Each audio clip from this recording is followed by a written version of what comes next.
Afternoon, guys. Welcome to Football with Brownie. Hope you're well, keeping safe, keeping each other safe, and spreading the love in this big bad world of ours. Before we go any further, please like, share, most importantly, subscribe to the channel. Remember, subscription is free if you haven't done it yet. Hit that subscribe button right now. Right now. Don't forget the notification bell, of course. Okay, St Andrews, Birmingham. Birmingham City, massive club. Let's be completely honest, absolute massive club, and very much like my own team, Cardiff City. Not at the kind of place in where they should be in football, in my personal opinion. Now, in recent months, there's been fan protests against the owners of Birmingham City, Birmingham Sports Holding Limited. The owner from Hong Kong, I think, and seems to be very faceless. No one really knows who he is. Well, there was a fan protest on the weekend, and on today on Talksport, Ian Dante, who is a Birmingham fan but also Talksport correspondent for the Midlands, he revealed some interested parties who may be in line to take over Birmingham City. But Simon Jordan, with his wealth of experience, wasn't very confident in either party in which was mentioned. Have a look for yourself. Is on the verge of buying Birmingham City in a £32 million takeover. And I think that largely would be very welcome news to many of the Birmingham City fans who are quite disenchanted by the Chinese owners. The man who's right across this for us, and he's joined us on a number of occasions, Simon, is Talksport's Midlands correspondent Ian Dante. Ian, good morning. Morning, Jim. Morning, Simon. Nice to speak to you again. Morning. Good to speak to you, Mr. Dante. Where are we with this? Do we know who the businessman is, Ian? Actually, we don't, but we know that the financier Keith Harris is the man who's trying to broker this deal on behalf of this.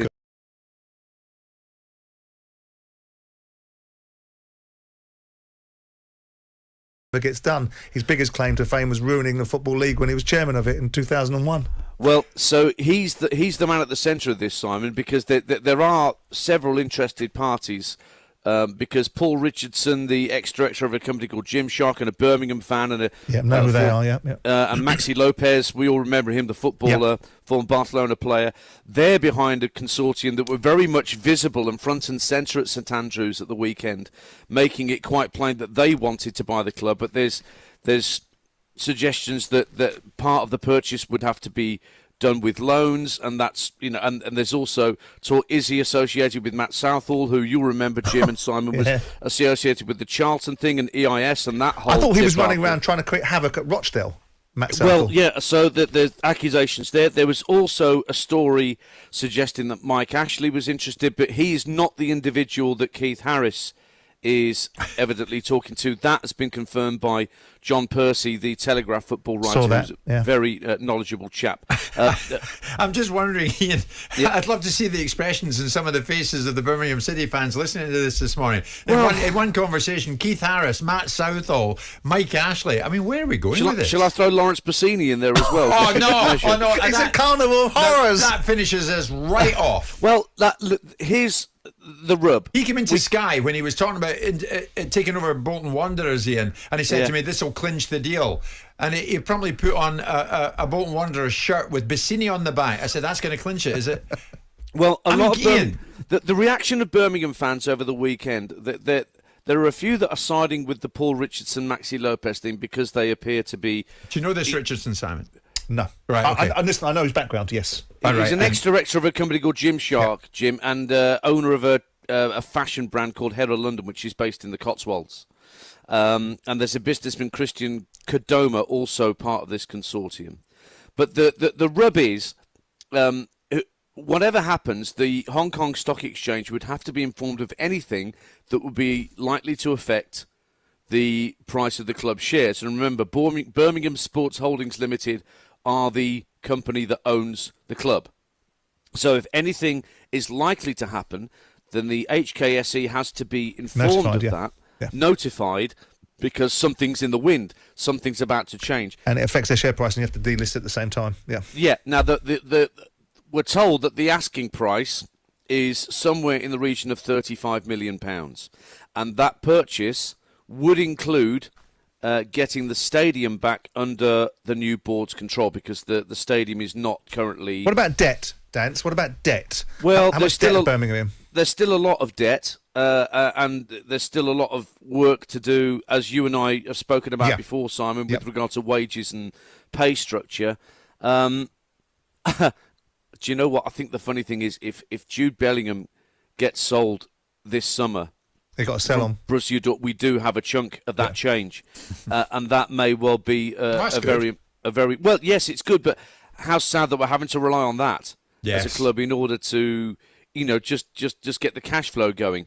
I mean, that we don't really have any prized assets in terms of players at the club who would fit the same Jude Bellingham bill as he did a couple of years ago. There's some really good rising talents coming through the club: Nico Gordon, Jordan James, and various others, and Jude's kid brother Joe, who's just he's had a few minutes here and there, but hasn't made the breakthrough that his older brother quite had at Birmingham just yet, but that may be still to come. Okay, so this looks as if it's in the offing and it could happen maybe sometime in the next 4 or 5 weeks. But until something gets announced to the HKSE, then we're all still in the dark, and we don't know who this individual is that Keith Harris is liaising with. But Neil Moxley, who ran this story first, who's the chief sports writer at the Sunday People, he knows his onions. And he's quite happy with the contacts he's had and the quotes that he's received, that everything's on the level, and this is a genuine bid. The tragedy is you just don't want... I know Lawrence Bassini very well. You just don't want Lawrence indexed to this. You certainly don't want people like Matt Southall indexed to it. Keith Harris has got a reputation for doing deals and never actually having done any, which I find perplexing, because I know Keith Harris very, very well. And so anything that has Keith Harris attached to it, that has Matt Southall attached to it, that has Lawrence Bassini's name's been mentioned in the same breath, makes me worry about frying pans and fires. Well, we said that after Carson Young went to prison for money laundering, and we were then picked up by this company, Trillion Trophy Asia, which is now morphed into Birmingham Sports Holdings. Yep. So there was the "be careful what you wish for" line then, Simon. Absolutely right. Don't think that Birmingham fans are under any illusions. Oh, I know. I remember the pictures stops. of David Sullivan. You guys saying I've been hiding because he was sulking all the time. And so you be careful what you wish for, because once upon a time David Sullivan and David Gold were absolutely vilified by Birmingham fans, and what you've had after that is a dreadful set of owners, haven't you? Yeah. So, well, yes. There's no getting away from it. And there were even some come back to Birmingham, David Gold, David Sullivan, as if they would, after the treatment they received when they were pretty much ridden out of town. As you know, Ian, Lee Boyer comes to air with us quite regularly, and I like Lee, but that's neither here nor there. Is he going to survive this? Well, I don't think any deal, let's take this individual that Keith Harris is liaising with, I don't think any deal to take over Birmingham would be predicated on the need that Lee Bowyer needs to lose his job.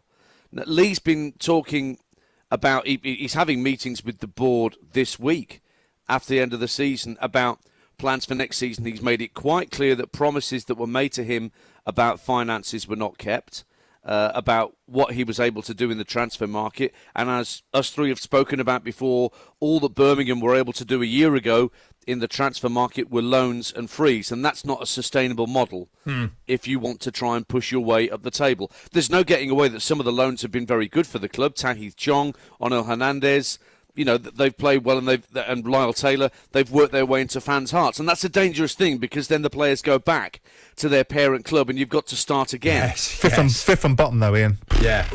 We've never finished higher than 17th under this current regime, Simon.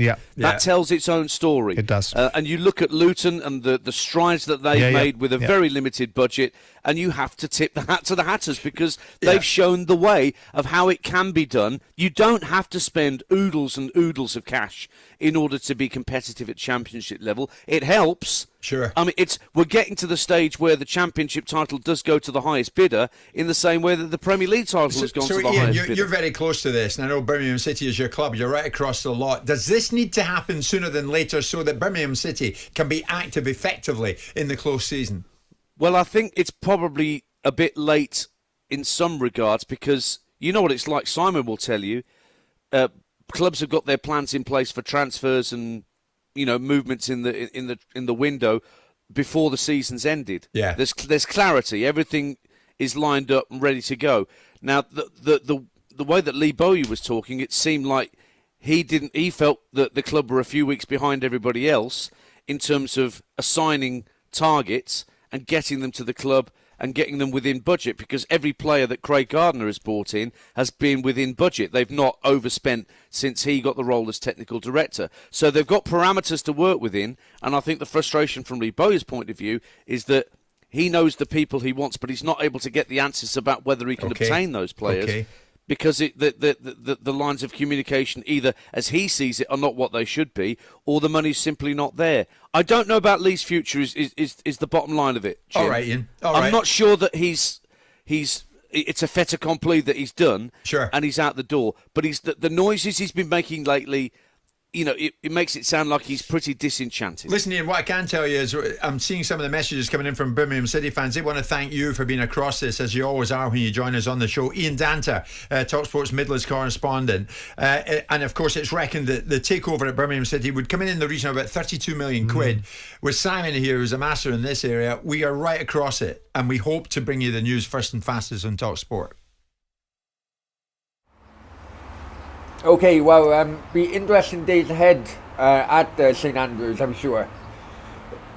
Many thanks for joining me. Thanks for watching the video, and see you all soon. Bye bye.